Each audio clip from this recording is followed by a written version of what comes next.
I never thought I'd meet the love of my life at a tech conference after party, especially not while hiding behind a potted plant. But there I was, 34 years old, desperately trying to avoid small talk with Silicon Valley's finest when he quite literally stumbled into my hiding spot. My name is Avery, and I write code for a living. That night, I'd been dragged to the conference's closing party by my well-meaning boss who insisted I network more. Instead, I found myself seeking refuge in a quiet corner, watching people pretend to be interested in each other's blockchain startups. Oh shoot, sorry. A tall guy in a baseball cap nearly knocked over my drink as he ducked behind the same plant. Mind if I share your fortress of solitude? I couldn't help but smile. He had an easygoing energy that made my usual social anxiety take a back seat. Hiding from someone too? My agent, he whispered conspiratorially. He's trying to set me up with some tech CEO's daughter. He extended his hand. I'm Evan. Avery, I replied, noticing how his handshake was firm but gentle. Wait. Agent? He grinned sheepishly. Yeah, I play baseball for the Giants. But please don't hold that against me. I actually find your world way more interesting. He gestured at my conference badge. Software development, huh? What's that like? For the next hour, we talked about everything except baseball or coding. He asked about my family, my dreams, even my weird collection of vintage typewriters. It felt real, unlike the manufactured conversations happening around us. Then his phone buzzed. His face fell slightly as he checked it. That's my mom, he sighed. She's probably wondering why I'm not networking with the right people. Sounds intense, I said, recognizing something familiar in his expression, the weight of expectations. She means well, he replied, but his smile didn't quite reach his eyes. Hey, would you maybe want to grab coffee sometime? Without the plant chaperone? I found myself saying yes before my usual overthinking could kick in.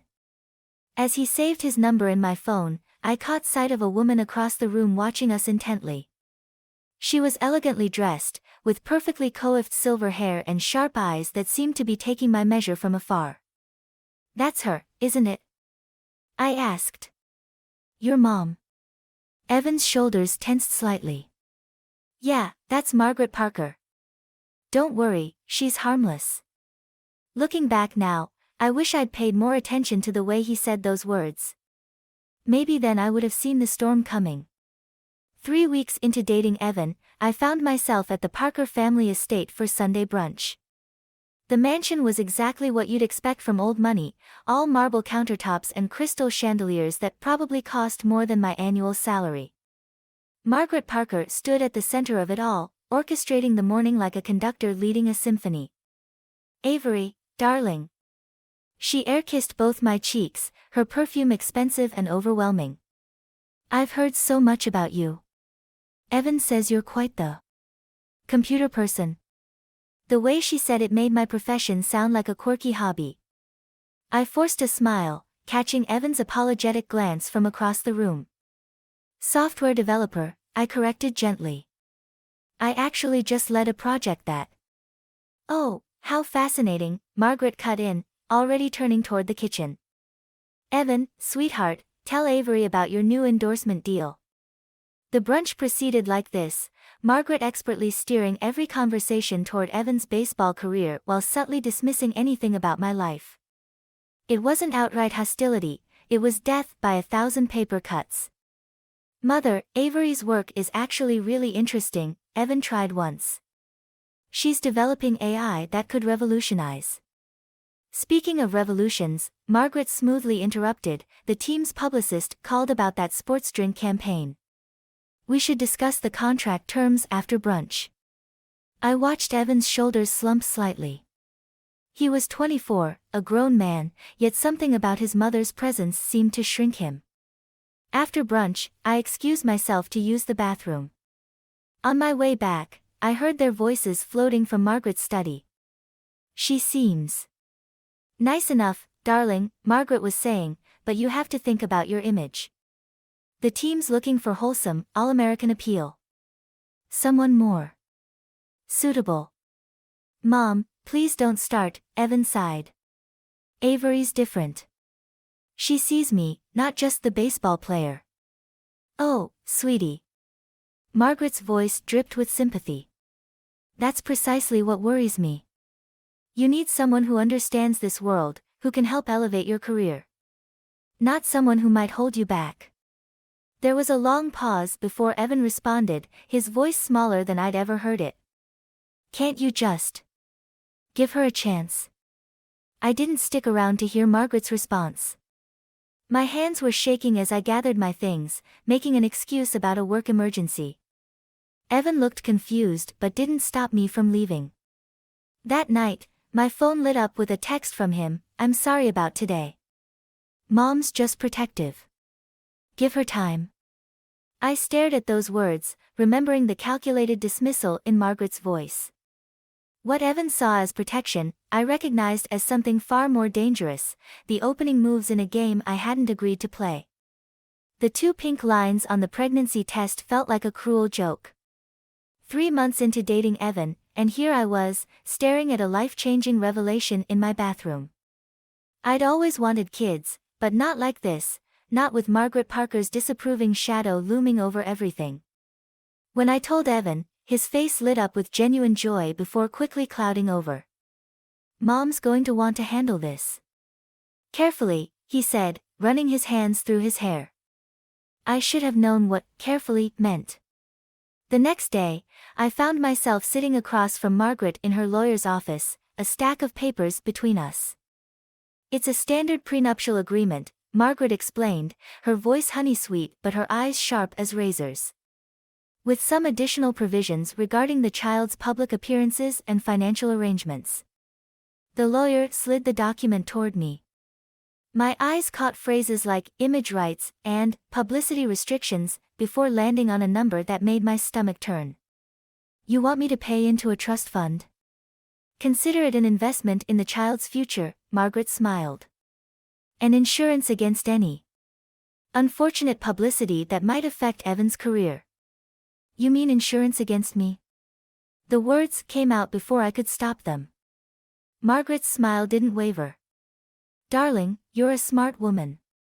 Surely you understand the complexities of Evan's position. His image is everything. That evening, I drove to my parents' house, barely holding it together. Dad was in his workshop, tinkering with an old radio, his retirement hobby. Something's wrong, he said the moment he saw my face. It wasn't a question. I broke down, telling him everything, the pregnancy, the prenup, Margaret's thinly veiled threats. He listened quietly, his weathered hands still working on the radio circuits. You know, he said finally, when I was designing bridges, we had a saying, the strongest structures bend before they break. He set down his tools. The question isn't whether Margaret can break you, Avery. It's whether you're willing to bend until you lose your shape entirely. I love Evan, I whispered. I know you do, sweetheart. But love shouldn't require you to disappear. My phone buzzed, another text from Evan, Mom's just trying to protect everyone. Please understand. Dad watched me stare at the message. Whatever you decide, he said, remember you're a Callahan. We don't let anyone write our story for us. I looked at the text again, thinking about the prenup waiting for my signature, about Margaret's perfectly orchestrated plans for my child's future. My father's words echoed in my mind as I finally typed my response, we need to talk. No lawyers. No Margaret. Just us. The 3 dots appeared immediately, then disappeared. Then appeared again. I waited, one hand resting protectively over my stomach, wondering if I'd just lit the fuse on a bomb I couldn't defuse. The first sign something was wrong came during a routine prenatal checkup. The doctor's face changed while looking at the ultrasound screen, that subtle shift medical professionals make when they're trying not to alarm you. My heart dropped before she even opened her mouth. There are some concerns about the baby's development, she said carefully. We'll need to monitor you more closely. I called Evan immediately. He was at practice, but this was important. Margaret answered his phone. "Oh dear," she said, her voice carrying that practiced concern I'd grown to recognize. "Evan's in the middle of a crucial training session. I'll let him know, but perhaps it's best not to disturb him right now. These things have a way of working themselves out. These things. Like my baby was an inconvenient scheduling conflict. My best friend Jordan found me in the hospital parking lot, still gripping my steering wheel. She took one look at my face and climbed into the passenger seat. "Spill it," she said, handing me a tissue I hadn't realized I needed. "The baby." I started, but couldn't finish. Jordan waited patiently while I collected myself. "There are complications. And Evan's mother." She answered his phone. Again. Again. Jordan's eyebrows shot up.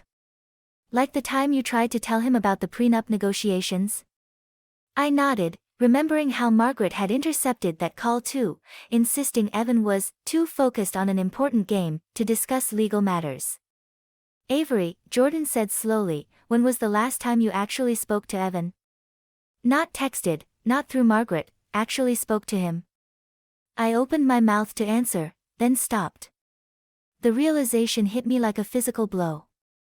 2 weeks. Maybe more. Every call went to voicemail or was answered by Margaret. Every attempt to meet was deflected by practice schedules or team obligations. My phone buzzed, a text from Evan. "Mom told me about the appointment. Try not to worry. Trust the doctors." The words blurred as tears filled my eyes. 7 words. That's what my crisis was worth. "He's pulling away," I whispered. "Or being pulled away. I can't tell anymore." Jordan reached over and took my phone, reading the message. "This isn't about the baby anymore, is it?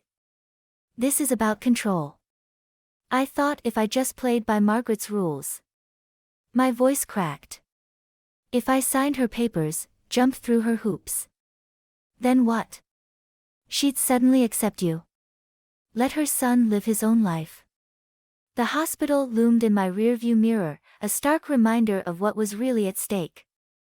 My hand drifted to my stomach, where my child, our child, was already fighting odds I didn't fully understand. "I need to make a decision," I said quietly, "before Margaret makes it for me." Jordan squeezed my hand.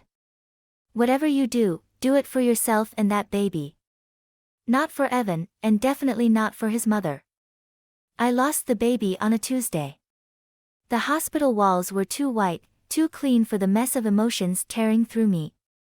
Margaret arrived before Evan did, her heels clicking against the linoleum like a metronome counting down my sanity. "These things happen for a reason," she said, straightening the hospital blanket with manicured fingers. "Perhaps it's for the best." The timing wasn't ideal for Evan's career trajectory. I stared at her, feeling something inside me finally snap. "Get out." "Excuse me?" "Get out." My voice was barely a whisper, but it carried the weight of months of accumulated rage. She drew herself up, affronted. "I'm only trying to help." Evan's public image. "My baby is gone," I cut her off, each word sharp enough to draw blood. "Your grandchild. And you're worried about public image?" That's when Evan finally appeared in the doorway, looking lost in his own skin. "Mom? Could you give us a minute?" But Margaret wasn't finished. "Darling, the press will need a statement." "I've already drafted." "A statement?" I laughed, the sound harsh and foreign even to my own ears. "Did you draft it before or after you found out the baby was gone?" Evan stepped between us, his face pale. "Avery, please. She's just trying to handle things." "Handle things?" I pushed myself up in the bed, ignoring the physical pain. "Like she handled our phone calls. Our meetings.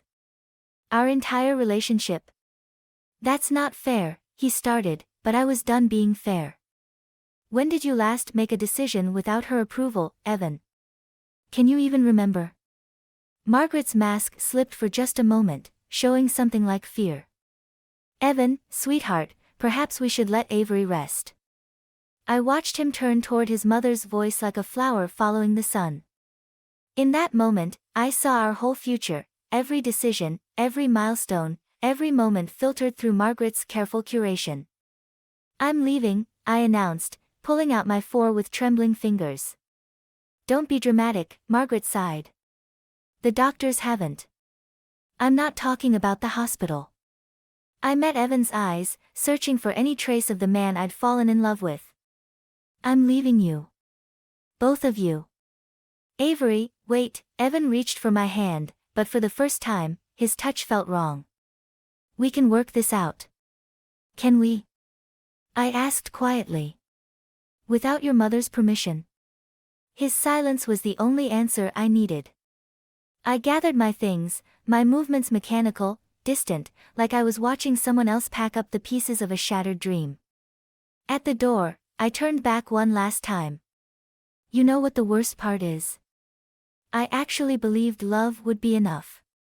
I walked out of that hospital room knowing two things: I'd lost more than just a baby that day, and Margaret Parker had finally won. But her victory would cost her more than she knew.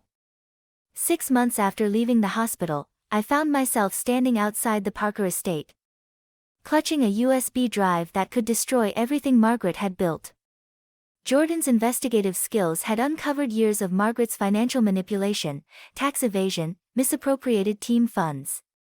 All carefully hidden behind Evan's rising star. The security guard recognized me, hesitating before letting me in. Margaret was in her study, exactly where I knew she'd be, orchestrating her son's life like a puppet master. "Avery?" She looked up, perfectly composed despite my unannounced arrival. "What an unexpected pleasure." "I know everything," I said, placing the USB drive on her desk. "Every account, every transaction, every lie." Her smile didn't waver, but her fingers tightened around her pen. "And what exactly do you plan to do with this information?" "That depends on you." My voice shook slightly, but I forced myself to continue. "I want you to tell Evan the truth. All of it." "The truth?" She laughed, but it sounded hollow. "The truth is I've protected him. Everything I've done." "Mom?" Evan's voice from the doorway made us both freeze. He looked different, thinner, older somehow. "What's going on?" Before either of us could respond, he grabbed the USB drive, plugging it into his laptop. The silence as he read was deafening. "Is this real?" he finally asked, looking between us. "Sweetheart, I can explain," Margaret started. "Don't." His voice cracked. "Just don't." I should have felt triumphant. This was what I'd wanted, Margaret's carefully constructed world crumbling around her. Instead, watching Evan's face crumple made me feel sick. "I didn't come here for revenge," I said quietly. "I came because you both deserve the truth." Margaret stood, her composure finally cracking. "You have no idea what it takes to protect someone you love. To ensure their success." "You're right," I admitted. "I don't.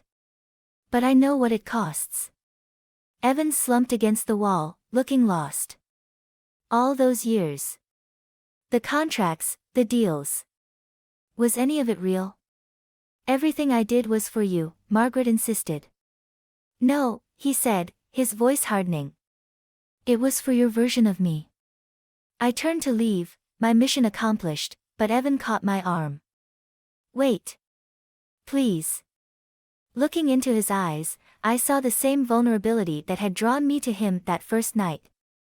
But now I recognized something else, the same desperate need to please that had kept him under Margaret's thumb all these years. "I can't," I whispered. "I didn't come back for us, Evan. I came back so you could finally be free." Walking away from them both, I realized revenge wasn't what I'd wanted after all. But freedom, that was something else entirely. And sometimes, freedom comes at the cost of everything you thought you wanted. The news about Evan's career-ending injury hit the sports networks before I heard it from Jordan. A bad slide into home plate, a twisted knee, and just like that, everything Margaret had built came crashing down. I wasn't planning to visit him in the hospital. But when Margaret called me, her voice cracking with something I'd never heard before, fear, I found myself walking through those familiar white corridors again. Evan lay in his hospital bed, staring at the ceiling. Margaret sat beside him, her perfect posture finally broken, her shoulders slumped in defeat. "You came," she said softly. "Not for you." I moved to the other side of Evan's bed. He looked at me, his eyes clouded with pain medication. "The doctors say I'll never play again," he mumbled. Margaret reached for his hand. "Sweetheart, we'll find the best specialists." "Stop." His voice was stronger now. "Just stop managing everything." The silence that followed was deafening. Margaret's hand froze mid-reach, then slowly withdrew. "I don't know who I am without baseball," Evan continued. "Everything. Everything was always about the game. The contracts. The image. The future you planned." He looked at his mother. "Who am I now, Mom?" Margaret's carefully maintained facade cracked. "You're my son. That's all you ever needed to be." "Then why wasn't it enough?" I started to back away, feeling like an intruder, but Margaret's voice stopped me. "Avery." She stood, her hands trembling slightly. "I was wrong. About everything. I thought I was protecting him, but I was just afraid. Afraid of losing control. Afraid of losing him." "Mom," Evan interrupted, "I'm still here." "Are you?" She smiled sadly. "I've controlled every aspect of your life for so long, I'm not sure either of us knows who you really are." I found myself speaking before I could stop. "I do. I know who he is." They both looked at me, surprised. "He's the guy who hid behind a plant at a party because he was tired of pretending. He's someone who wants to be seen for himself, not his career or his potential or his mother's dreams."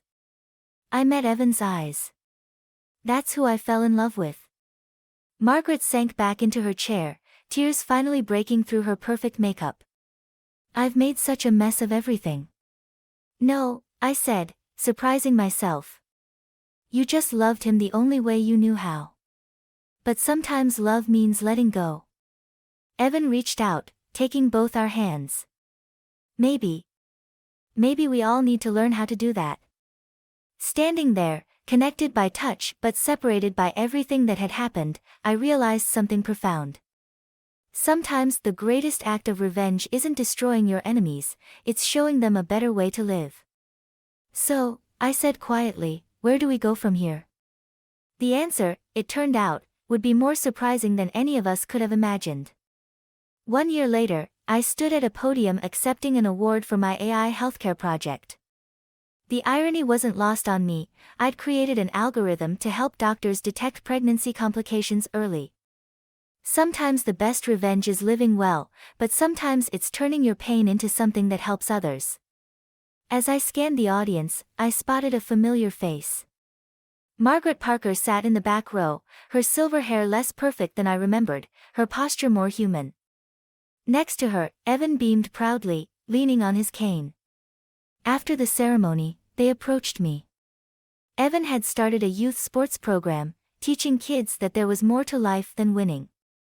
Margaret had stepped back, learning to be a mother instead of a manager. "Your father would be proud," Margaret said softly. My throat tightened.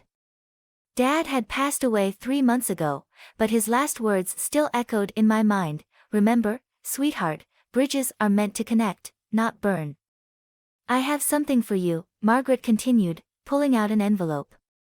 Inside was a check, the exact amount she'd once demanded for the prenup trust fund.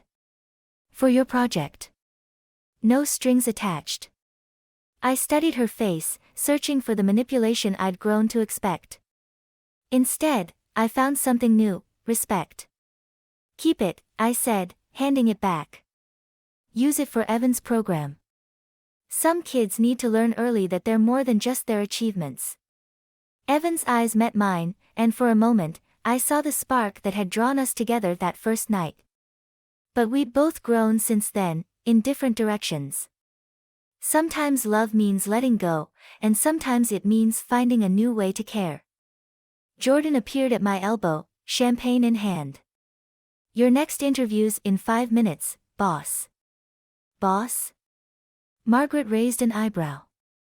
Avery's company just got major funding, Jordan grinned. Turns out revenge is a pretty good business model when you channel it right. We all laughed, the sound genuine and healing. As they turned to leave, Margaret paused. I was wrong about so many things, she said. But I was most wrong about you. You weren't a threat to Evan's future, you were a glimpse of what real strength looks like. I watched them walk away, remembering the woman who'd once hidden behind a potted plant, afraid of taking up space. She was gone now. Replaced by someone who'd learned that the best revenge isn't about destroying your enemies, it's about becoming the person they never thought you could be. Later that night, I found one more surprise, a small potted plant delivered to my office, with a note that read, "Some hiding places become launching pads. Thank you for showing us how to grow. M&E." I placed it by my window, where it would get plenty of light. After all, even the smallest seeds of change deserve a chance to bloom.